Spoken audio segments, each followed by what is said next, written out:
The Lord is my shepherd. He lets me lie down in green pastures. He leads me to quiet waters. He restores my soul. He leads me on true paths that bear witness to his name. Even when I wander in a dark valley, I fear no harm, for you are with me. Your rod and your staff, they give me courage.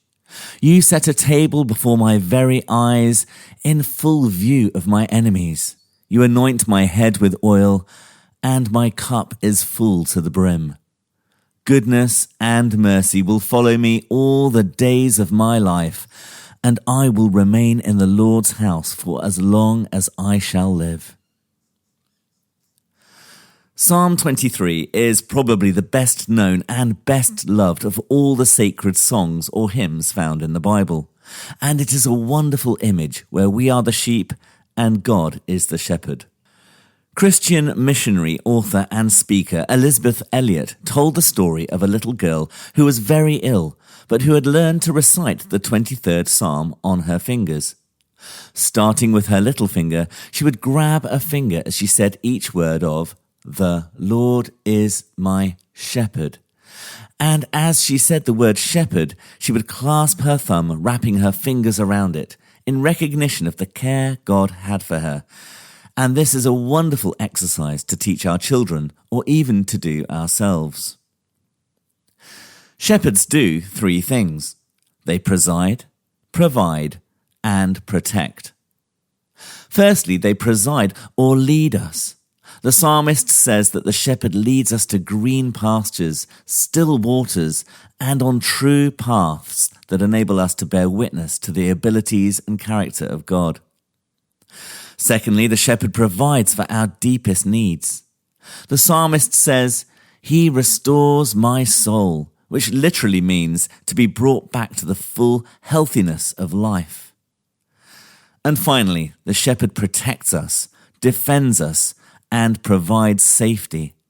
The psalmist says that even when we walk through dark valleys, literally the valley of death's shadows, we can have courage because God is with us. This reminds me of the story of an elderly woman who was out walking with her young grandson and asked him, "How far do you think we are from home?" Shrugging, the boy replied, "Grandma, I don't know." Looking the boy in the eye, the old woman asked, "Well, do you know where we are?" The boy seemed unflustered by the question and replied, "No, I don't." The old woman raised her eyebrows. "Sounds to me as if you're lost." The young boy smiled. "Oh, Grandma, I can't be lost. I'm with you." This past Sunday in the Anglican Church, we celebrated Mothering Sunday, not to be confused with the American Mother's Day celebrated on the 14th of May. And it struck me that mothers do the same three things as the shepherd in Psalm 23. They guide, they nurture, and they protect.